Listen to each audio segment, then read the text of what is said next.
রাখে আল্লাহ মারিকে, ফিলিস্তিন জিন্দাবাদ। আলহামদুলিল্লাহ, মুসলিমদের জন্য বড় এক খুশির সংবাদ। গোটা মুসলিম বিশ্ব এবার এক হয়েছে ইসরায়েল আমেরিকার বিরুদ্ধে।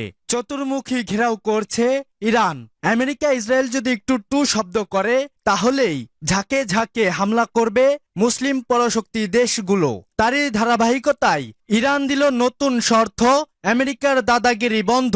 এবার আমেরিকাকে লাইনে আসতেই হবে। এ নিয়ে থাকছে বিশেষ প্রতিবেদন। আলহামদুলিল্লাহ, আরো একটি সুখবর। ইসরায়েলের নাকের ডোগায় চীন মিশরের যুদ্ধ বিমান। এবার কুপকাত হয়ে পড়েছে ইহুদিবাদী নেতানিয়াহু এবং ভয়ে কম্পিত হয়ে পড়েছে ইহুদিবাদীরা। তাহলে কি এবার নিশ্চিহ্ন হয়ে পড়বে ইসরায়েল? দর্শক, আপনার কি মনে হয় তা মতামত করে আমাদের কমেন্টে জানিয়ে দিন। এতক্ষণ শুনছিলেন সংবাদ শিরোনাম, এখন বিস্তারিত। তবে তার আগে অনুরোধ থাকবে এই ভিডিওটিতে একটি লাইক এবং কমেন্ট করে জানিয়ে দিন কোন জেলা থেকে দেখছেন এবং শুনছেন। আর আপনি যদি আমাদের চ্যানেলে নতুন হয়ে থাকেন তাহলে সাবস্ক্রাইব করে আমাদের সাথেই থাকুন। আমেরিকার দাদাগিরি বন্ধ, ইরান দিল নতুন শর্ত। ইরানকে জব্দ করতে গিয়ে উল্টো জব্দ হওয়ার পথে আমেরিকা। আলোচনার টেবিলেও ওয়াশিংটনে চোখে চোখ রেখে কথা বলছে তেহরান। কোনোভাবেই মার্কিন প্রেসিডেন্ট ডোনাল্ড ট্রাম্পকে ছাড় দিতে রাজি নয় আয়াতুল্লাহ আলী খামেনির দেশ। আমেরিকার উপরে বেশ কয়েকটি কঠিন শর্ত চাপিয়ে দিয়েছে ইরান। অন্যের উপর শর্ত ছড়িয়ে ঘোরানোর আমেরিকার দাদাগিরিও এবার ধরা খাওয়ার পথে। তেহরান বলছে তারা শক্তিপূর্ণ পারমাণবিক কর্মসূচি থেকে কোনোভাবেই সরে আসবে না। ইরানকে পারমাণবিক কার্যক্রম পরিচালনার পূর্ণ অধিকার দিতে হবে। সেই সঙ্গে আমেরিকাকে ইরানের উপর দেওয়া অযৌক্তিক নিষেধাজ্ঞাগুলো প্রত্যাহার করে নিতে হবে। শনিবার রোমের বৈঠকের পর মধ্যস্থকারী ওমান জানিয়েছে ইরানকে শান্তিপূর্ণ মানে বেসামরিক পারমাণবিক কার্যক্রম চালানোর বিষয়ে কোনো বাধা দেবে না আমেরিকা। যদিও ওয়াশিংটনের পক্ষ থেকে সরাসরি বিষয়টি এখনো নিশ্চিত করা হয়নি। এই খবর শুনেই গায়ে জ্বালা ধরেছে ইসরায়েলের। বেনিয়ামিন নেতানিয়াহু বলেছেন তার দেশ কোনোভাবে ইরানকে পারমাণবিক লক্ষ্য অর্জন করতে দেবে না।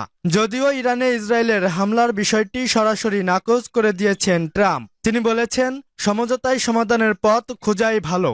এদিকে ইরানের আইন ও আন্তর্জাতিক বিষয়ক পররাষ্ট্রমন্ত্রী কাজেম ঘারিবাবদ ইউরেনিয়াম সমৃদ্ধ করার অধিকারের কথা আবারও জানিয়েছেন। তিনি বলেছেন বিষয়টি যুক্তরাষ্ট্রের সাথে পরোক্ষ আলোচনায় একটি লাল রেখা বা রেড লাইন, মানে এক্ষেত্রে ইরান কোনো ছাড় দেবে না। যুক্তরাষ্ট্র এই লাল রেখাগুলোর লঙ্ঘন করলে ঘটবে ভিন্ন কিছু।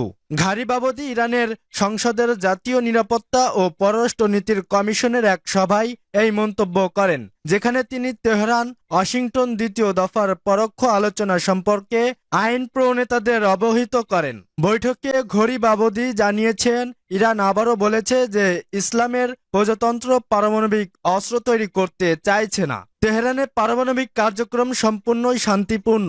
আলোচনার অন্যতম প্রধান বিষয় ছিল মার্কিন কংগ্রেস কর্তৃক জারি করা নিষেধাজ্ঞা এবং মার্কিন প্রেসিডেন্ট ডোনাল্ড ট্রাম্প কর্তৃক স্বাক্ষরিত নির্বাহী আদেশ সহ নিষেধাজ্ঞাগুলো সম্পূর্ণ প্রত্যাহার করা। ঘারিবাবদী আরো বলেন নিষেধাজ্ঞা অপসারণ অবশ্যই পুঙ্খানুপুঙ্খ এবং কার্যকর হতে হবে। এটা কেবল প্রতীকী হয়ে থাকলে চলবে না, ইরানের জন্য বাস্তব অর্থনীতির সুবিধা নিশ্চিত করতে হবে। রেজা ইপো পররাষ্ট্রমন্ত্রী অতীত দিয়ে বলেছেন পক্ষগুলো সাধারণ কাঠামো, এজেন্ডা এবং কারিগরি বিষয় নিয়ে আলোচনা করছে এবং রোম আলোচনায় একটি সমঝোতায় পৌঁছেছে। তিনি বলেন বিশেষজ্ঞ পর্যায়ে কারিগরি আলোচনা বুধবার মাঠস্কে অনুষ্ঠিত হবে। পক্ষগুলো বর্তমান আলোচনার সাধারণ নীতিগুলো বের করে প্রণয়ন করেছে। ইরান আলোচনার বিষয় সম্পূর্ণ আন্তরিক এবং আলোচনার প্রক্রিয়ার কোনো বিলম্ব মেনে নেবে না। অন্য পক্ষেরও আলোচনায় গুরুত্ব সহকারে প্রবেশ করা উচিত এবং আলোচনার প্রক্রিয়া ধ্বংস করতে চাওয়া ইসরায়েলের সরকারের চাপ ও প্রভাব এড়িয়ে যাওয়া উচিত।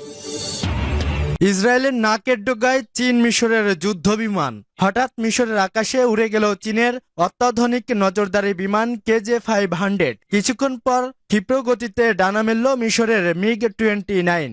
উত্তপ্ত মধ্যপ্রাচ্যের আকাশে চীনের যুদ্ধবিমান দেখে আচমকা মনে হতে পারে হয়তো কোনো নতুন যুদ্ধ লেগে গেছে। বিশেষ করে ইসরায়েলের একেবারে নাগের ডোগায় মিশরের আকাশের চীনের যুদ্ধ বিমানের আগমন জন্ম দিয়েছে নতুন আলোচনার। মিশর এবং চীনের যুদ্ধবিমানের মহড়া যেন দুদেশের কৌশলগত নতুন সমীকরণ, যার সূচনা করবে নতুন দিগন্তের। পাশাপাশি সামরিক শক্তিতে চীন যে অপশ্রুতিবদ্ধ গতিতে এগিয়ে যাচ্ছে তারই একটি প্রদর্শন এই মহড়া। কয়েক মাস ধরে চলে আসা ইসরায়েল মিশর উত্তেজনার মধ্যে কি বার্তা দিচ্ছে চীন মিশরের এই যৌথ মহড়ায়? শনিবার সকালে মিশরের একটি বিমান ঘাঁটিতে প্রথমবারের মতো যৌথ মহড়া শুরু করে চীন ও মিশর, যার নাম দেওয়া হয়েছে ইগলোস ও এফ সিভিলাইজেশন 2025।